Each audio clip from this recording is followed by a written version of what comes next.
오늘 공독해드린 말씀을 중심으로 해서 하나님의 자녀입니까? 라고 하는 제목으로 함께 말씀을 나누려고 합니다.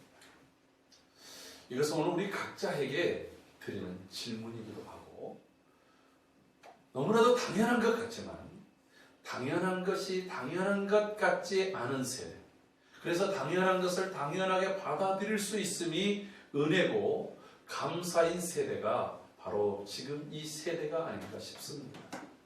그런 측면에서 오늘 하나님의 자녀입니까? 라고 하는 이 질문에 대해서 불쾌하게 생각하는 것이 아니라 밝은 미소로 영어로 친다면 of course 하듯이 물론입니다. 저는 하나님의 자녀입니다. 라고 말할 수 있기를 바랍니다. 뿐만 아니라 내가 하나님의 자녀 되어짐이 나의 삶의 향기로 내 모습 속에서 비춰지는 그 모습으로 마치 거울로서 그리고 나의 삶을 통해서 써내려가는 편지로서 내가 하나님의 자녀임이 이 세대 속에서 환하게 드러나기를 소원합니다. 아멘. 이런 얘기가 있어요. 천국에 가면 수문장으로 베드로가 떡하니 서 있다고 합니다. 그리고 일일이 명고를 대주해서 생명록에 기록되어져 있는 사람, 천국 갈 사람, 그리고 생명록에 기록이 되어 있지 않아서 지옥 갈 사람, 이것을 이제 구분해서 자, 천국 문으로 들어가세요, 지옥의 문으로 들어가세요, 이런다고 해요. 여러분, 그럴지 안 그럴지는 우리가 아무도 모르지만 주님이 너에게 천국의 열쇠를 내게 주노니 하고 베드로에게 이야기했다는 근거에서 그렇게 이제 말들을 해요. 그런데 요즘에 베드로에게 깊은 고민이 생겼다고 합니다. 다름 아닌 한국 사람들 때문에 그렇게 고민을 하는 거예요. 왜냐하면 한국 사람들이 하도 성형을 많이 해가지고 거기에 있는 얼굴 몽타주하고 실물하고 너무 다른 거예요. 그래가지고 할 수 없이 이 지문인식기를 꺼내서 그 다음에 또 DNA 조사를 통해서 천국 갈 사람과 지옥 갈 사람을 구분한다 라고 이런 우스갯소리가 있습니다. 여러분, 이 말이 한번 웃어보자고 한 얘기인데 날씨가 추워서 그런지 별로 얼굴에 미소들이 별로 없어요. 그런데 실제로 이 세상에는 진짜 같은 가짜가 너무너무 판치고 있습니다. 실제적으로 이미테이션들을 보면 이게 자세히 보지 않고서는, 아니 저희같이 보통 사람들은 자세히 봐도 이게 진짜인지 가짜인지 도무지 구분을 못하겠는 거예요. 제가 자주 이런 생각들이 드는데 제가 제일 헷갈리는 곳이 저 인천공항 같은 데 가가지고 실내에 있는 나무들을 볼 때 어떤 거는 진짜고 어떤 거는 가짜인데 가짜와 진짜가 구분이 잘 안 되는 거예요. 그래가지고 어떤 때는 한번 이렇게 잎사귀를 찢어보고 싶은 거예요. 이게 진짜인지 가짜인지. 근데 그러면 기분 파손이 되잖아요. 그래서 이제 그러지는 못하고 이게 촉감으로도 잘 모르겠어요. 얼마나 대단한지. 여러분, 그 청년들이 좋아하는 이제 청바지 진 있잖아요. 진. 그 미국의 L로 시작되는 진. 이것을 그 본사에서 그것을 만드는 그러한 기술자가 한국의 짝퉁 시장에 나왔다가 자기가 고개를 절레절레 흔들었답니다. 왠 줄 아세요? 자기가 만든 제품보다 더 좋아 보이는 거예요. 그러니까 차라리 거기 상표를 안 붙이면 그 자체만으로도 자신들이 만든 그 청바지보다 훨씬 더 나으면 나았지 떨어지지 않는다는 거예요. 그런데 상표를 도용했기 때문에 이게 짝퉁인 거예요. 여러분, 이런 시대를 살고 있어요. 근데 사람도 그렇습니다. 사람도 보면 저 사람이 진짜인지 가짜인지 알 수가 없어요. 저는 지금까지 목회를 하면서 많은 목사님들을 뵙고 또 만나기도 합니다. 그리고 많은 모임들 속에서 수천 명의 목사님들이 함께 모여 행사를 하면서 저분이 과연 목사님인가? 이렇게 고개를 갸우뚱거리는 일들이 한두 번이 아니었어요. 또 어떤 분은 제가 신학교 다닐 때 자신을 장로라고 소개합니다. 그런데 그분이 어떤 이해관계에 문제가 딱 생기면 과연 저 속에 하나님의 그러한 영이, 하나님의 성품이 조금이라도 있는가? 라고 하는 그러한 의심을 갖게 되는 그러한 경우들이 너무너무 많아요. 어떻게 하면 그분들이 진짜인지 가짜인지 판명할 수 있을까요? 요즘에는 가짜들이 더 날뛰고 있습니다. 금요일 날도요, 제가 어디를 잠깐 다녀서 교회로 오고 있는데 전화가 나왔어요. 목사님이세요? 그렇습니다. 제가 목사님을 좀 찾아뵈러 왔는데 지금 뵐 수 있을까요? 누구신가요? 이렇게 물었더니 예, 저는 부천교회 아무개인데 저희 교회에서 계시록에 놀라운 이 시대의 비밀을 강의하는 일이 있어 그 세미나에 목사님을 특별히 초대하려고 합니다. 이렇게 딱 듣는 순간에 기분이 나빠지면서 신천지에서 왔어요. 그랬더니 그거보다도 지금은 꼭 들으셔야 되고 해서 제가 딱 한마디 했어요. 교회와 성도들을 미혹하고 다니지 마세요. 하나님께서 보고 계십니다. 그리고 이런 전화 하지 마세요 하고서 딱 끊었어요. 제가 정말 최대한 절제해가지고 했는데 이 두 가지 생각이 들었어요. 하나는 이단들이 이렇게 날뛰고 다니는데 과연 고 목사 너 뭐하고 있니? 하는 이 물음 앞에 분노와 부끄러움이 막 치밀어 오르는 거예요. 여러분, 지금은 가짜가 진짜보다 더 그렇게 날뛰고 있습니다. 여러분, 그래서 TV쇼 진품명품이라고 하는 프로그램이 잠수하고 있는 것 같아요. 왜? 세상에는 진짜 같은 가짜가 너무너무 많아요. 어떤 때는 버려뒀는데 그것이 진짜인 거예요. 제가 몇 주 전에 한 인터넷 기사를 봤더니 어떤 초등학생이 그냥 이렇게 그 벼룩시장, 자기 애들끼리 그 반에서 하는 벼룩시장을 만들었대요. 근데 그 벼룩시장에서 아주 그 지저분한, 그래도 말로는 은비녀라고 해가지고 그것을 샀답니다. 그리고 이 아이가 진품 명품에 그것을 가지고 나왔어요. 뭔 줄 아세요? 금비녀였대요. 그것도 굉장히 오래된 큰 비녀였어요. 여러분 어떻겠어요? 난리가 난 거죠. 그거 완전히 그냥 때가 묻어 있어서 버리듯이 그 내놨던 그 집안에서는 땅을 치지 않겠습니까? 여러분, 이 TV쇼 진품 명품이 1995년 3월부터 시작해가지고 지금까지 하고 있다는 것은 우리 사회에 그만큼 진짜와 가짜가 많다. 그렇다고 한다면 하나님의 자녀인지 아닌지 어떻게 구별할 수 있겠습니까? 성경에는 세 가지로 하나님의 자녀인지를 구별합니다.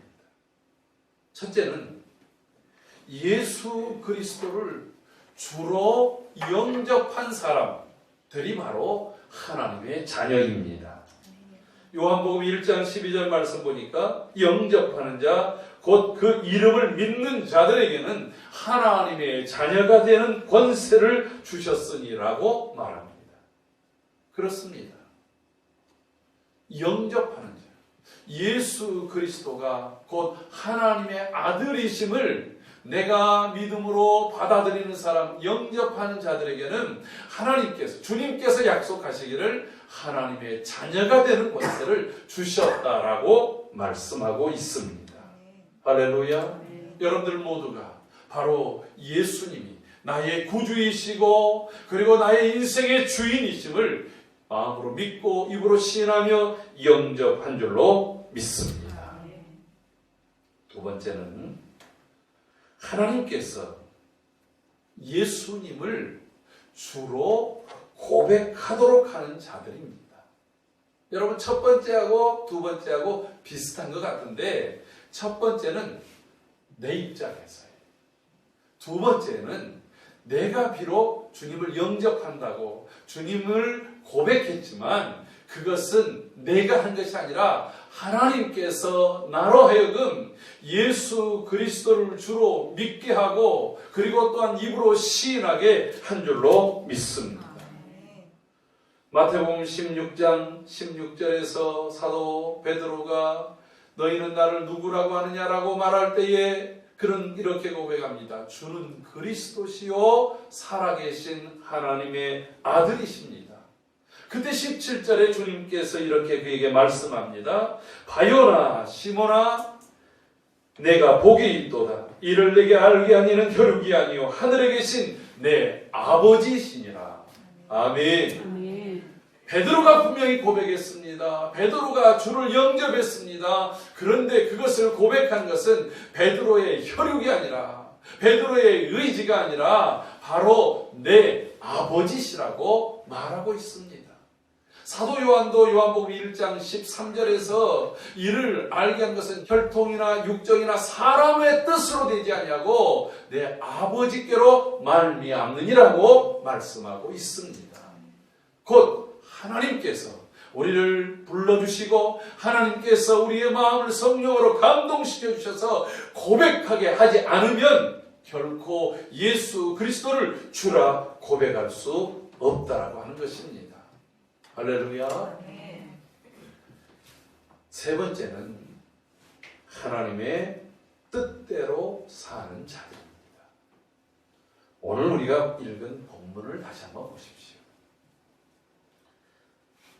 화평하게 하는 자는 복이 있나니 그들이 하나님의 아들이라 일컬음을 받을 것이니요 라고 말하고 있습니다.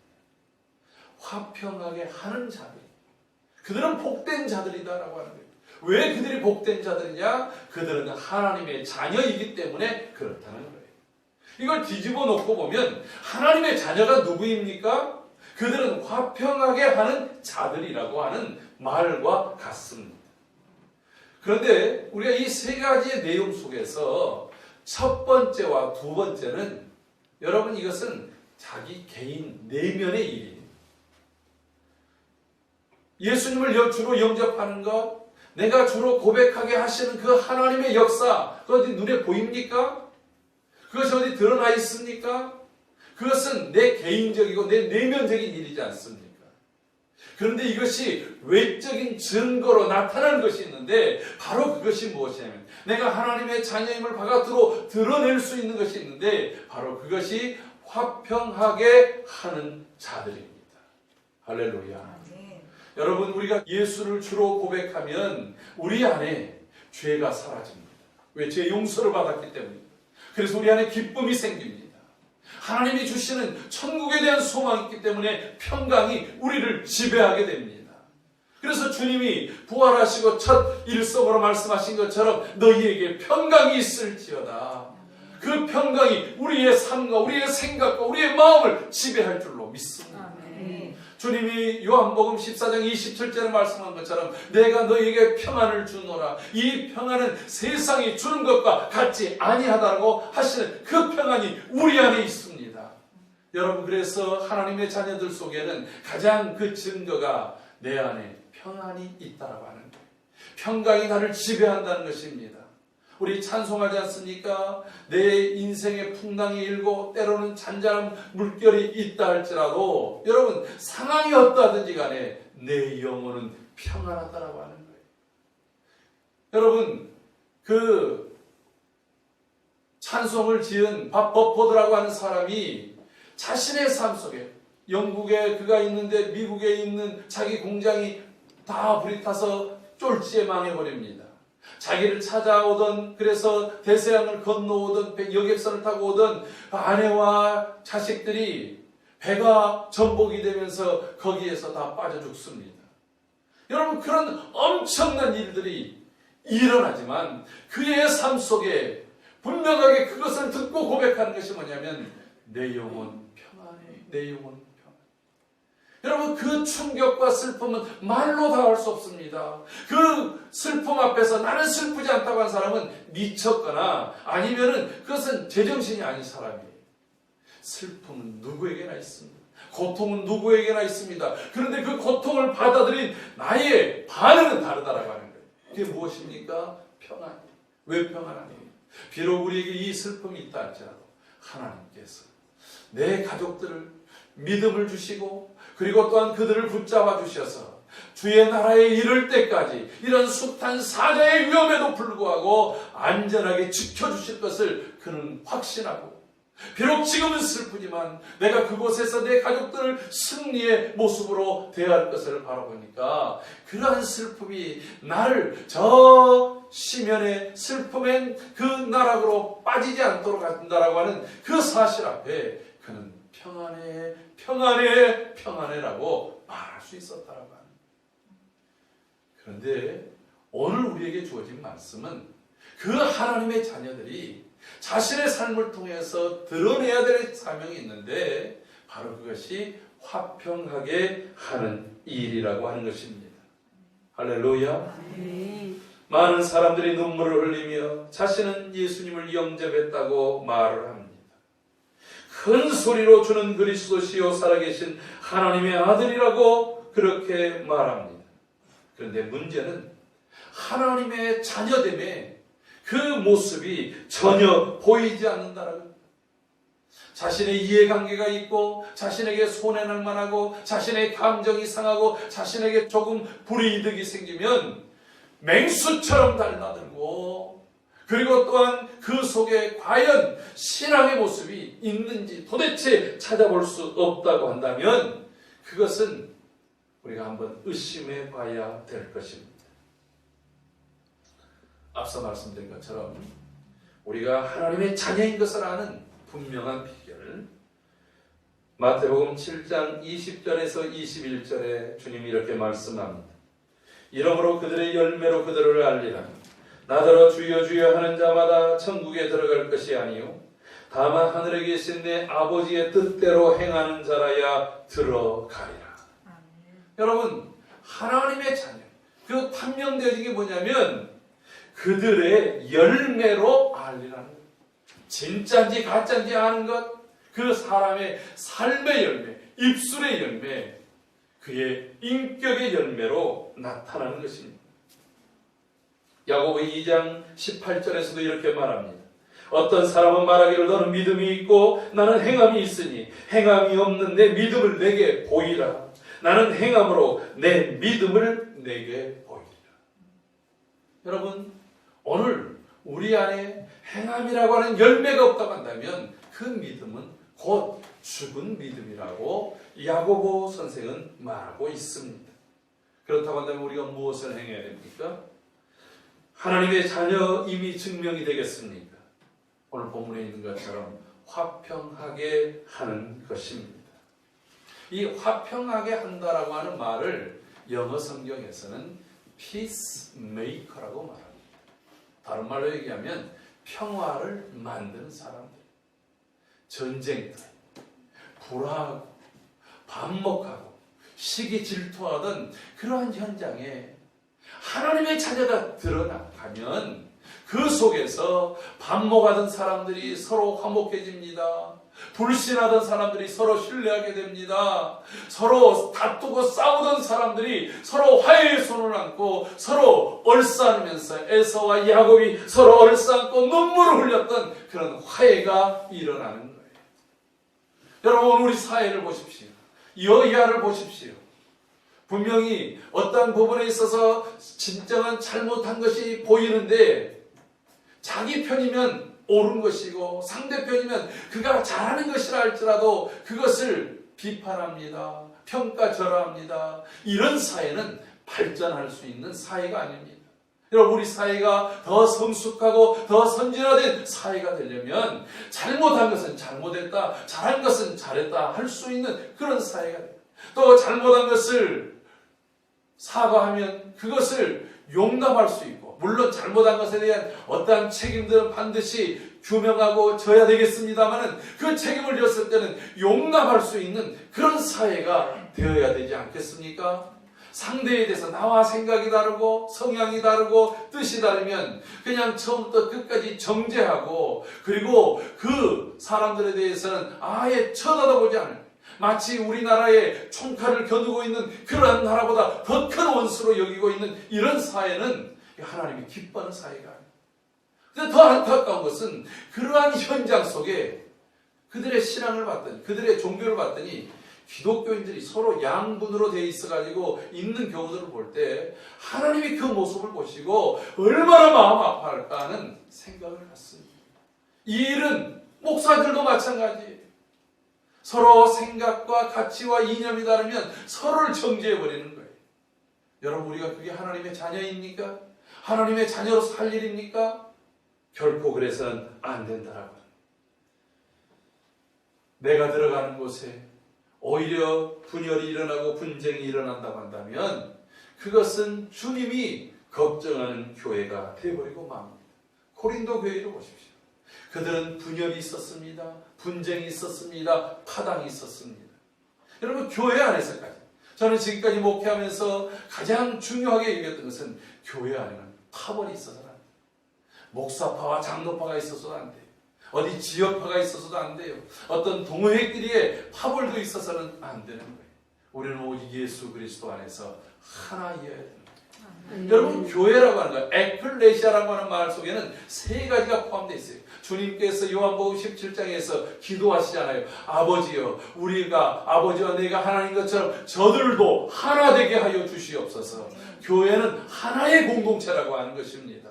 할렐루야. 이 교회는 또한 카톨릭, 여러분 로마 카톨릭이 아니라 우리가 공교회를 믿사오며 라고 하는 이 공교회라는 말이 카톨릭이라는 말이에요. 보편적인 교회라고 하는 거예요. 누구나, 여기는 남자, 여자, 로마인이나 헬라인이나 유대인이나 구별이 없습니다. 오직 예수 그리스도를 고백하는 모든 사람들은 한 가족이고 한 공동체라고 하는 것입니다. 할렐루야. 가난한 자와 부자가 없는 것입니다. 여러분, 건강한 자와 병든 자가 없는 것입니다. 우리는 모두 다 하나님의 고귀하고 보배롭고 존귀한 하나님의 자녀들이라고 하는 거예요. 할렐루야. 뿐만 아니라 이 교회는 또 하나의 목적을 향해서 지향하는 교회입니다. 바로 하나님의 나라를 향한 교회라고 하는 거예요. 그래서 머리 대신 예수 그리스도를 하나로 해서 온 지체들이, 여러분 각각 지체들이 다르잖아요. 기능도 다르고 모양도 다르고 성격도 다릅니다. 그런데 머리에서 지시하는 대로 그 손과 발과 우리의 심장, 오장, 육부가 다 그 머리를 따라서 움직이고 활동할 때 건강한 몸, 건강한 사람이 되는 것입니다. 교회가 그래야 될 줄로 믿습니다. 여러분, 그렇게 하도록 만들어가는 요인이 있는데 바로 그게 뭐냐면 평강, 샬롬이라고 하는 것입니다. 오늘 우리 안에 평강의 주님으로 임하셔서 우리의 마음과 생각을 충만하신 그 평강이 우리의 모든 삶 속에서 이와 같이 아름답게 나타나기를 소원합니다. 여러분, 항상 하나님은 우리에게 평안을 주시기를 원하십니다.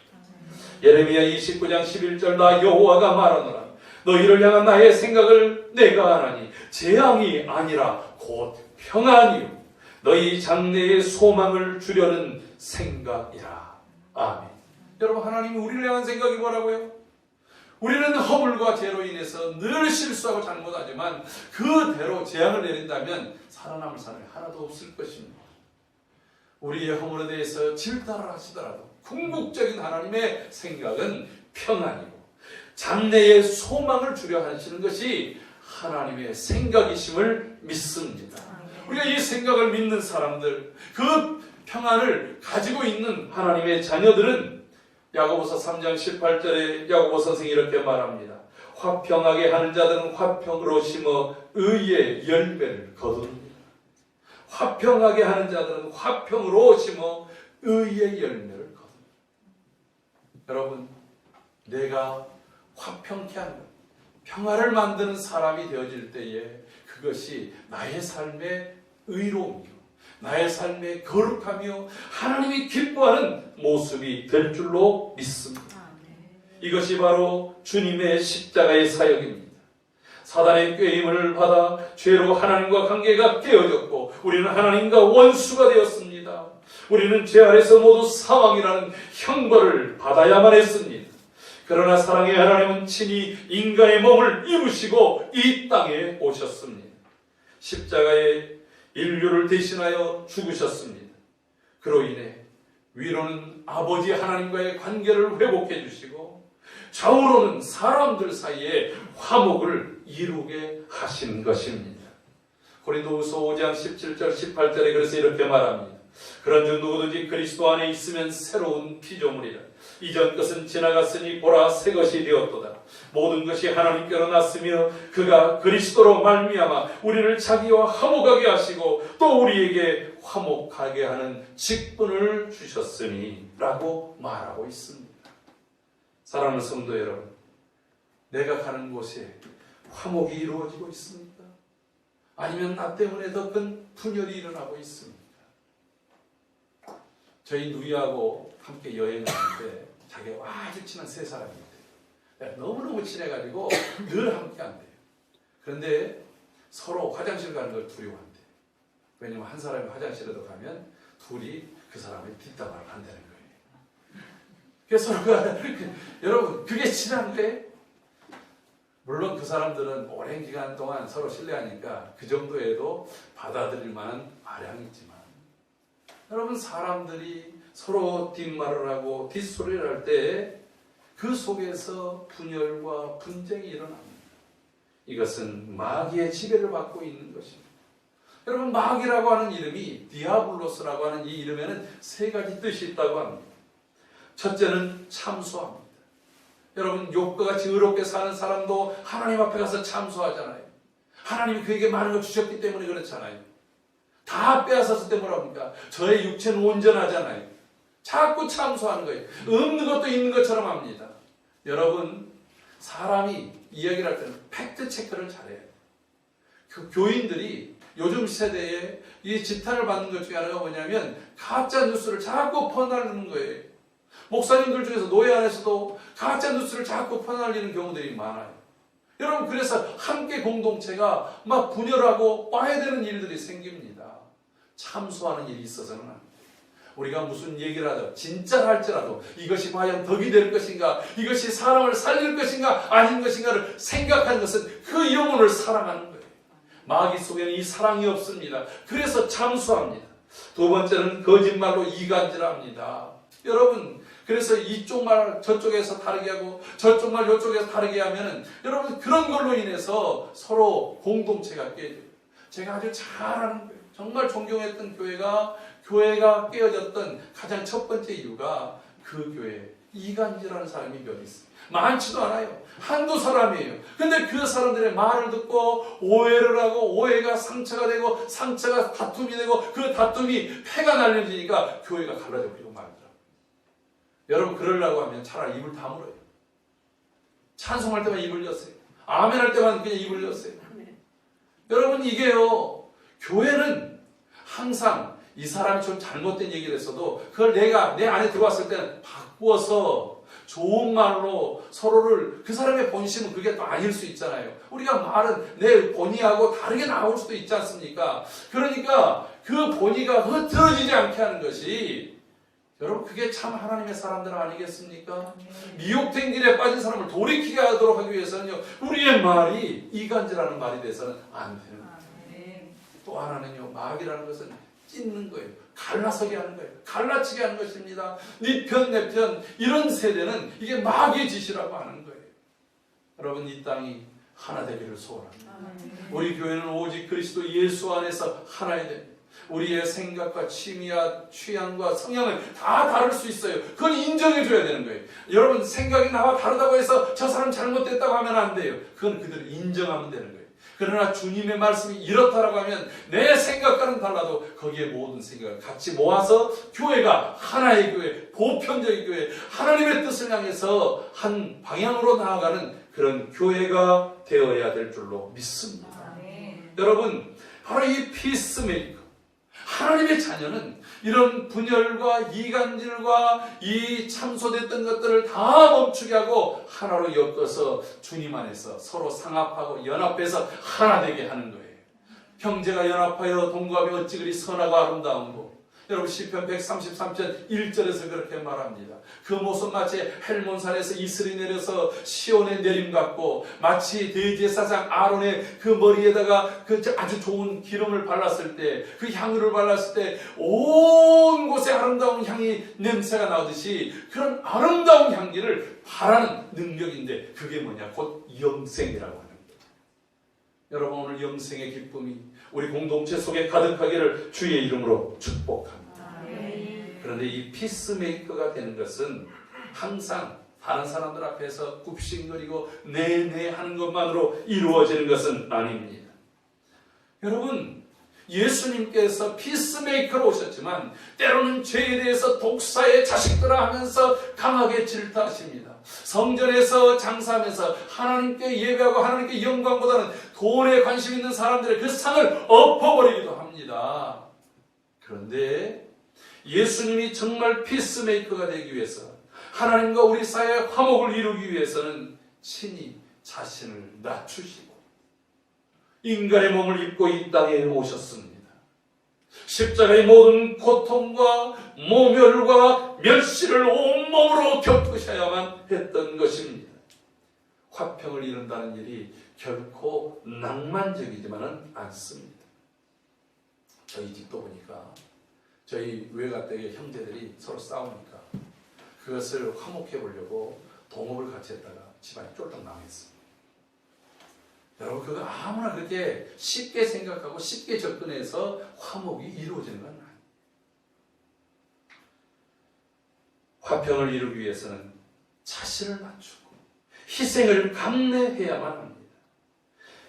그럼에도 불구하고 우리는 이것을 반드시 이루어야 됩니다. 사람이 자기를 낮추는 일이 쉽습니까? 자기가 희생을 내면서 자기의 비용을 지불하면서 행하는 것이 쉬운 일이겠습니까? 그러나 그럼에도 불구하고 우리는 이 일을 포기해서는 안 됩니다. 왜냐하면 이 일이 하나님의 자녀의 책무이고 하나님의 뜻이기 때문에 그렇습니다. 여러분 내 삶이 바로 그 피스메이커, 화평을 이루는 도구가 되기를 소원합니다. 제가 지금으로부터 한 40년 전에 문학의 밤 때 제가 이 두루마리에다 써가지고 읽었던 시를 낭송을 하겠습니다. 제 시는 아닙니다. 성 프란체스코의 평화의 시. 여러분들도 알 것입니다. 주여 나를 당신의 평화의 도구로 써주소서. 미움이 있는 곳에 사랑을, 다툼이 있는 곳에 용서를, 분열이 있는 곳에 일치를, 오류가 있는 곳에 진리를, 의혹이 있는 곳에 믿음을, 절망이 있는 곳에 희망을, 어둠이 있는 곳에 광명을, 슬픔이 있는 곳에 기쁨을 심게 하소서. 주여 위로를 구하기보다는 위로하고 이해를 구하기보다는 이해하며 사랑을 구하기보다는 사랑하게 해 주소서. 자기를 줌으로써 받고 자기를 잊음으로써 찾으며 용서함으로 용서받고 죽음으로써 영생으로 부활하며 주여 나를 당신의 평화의 도구로 써주소서. 여러분 이 속에 있는 이 말, 이 성 프란치스코의 이 기도가 우리의 기도일 뿐만 아니라 우리의 삶의 능력으로 나타나는 그러한 도구가 되기를 주의 이름으로 축복합니다. 내가 어디에 있든 어떤 환경에 처하든 그 자리가 평화의 자리가 되게 하여 주옵소서.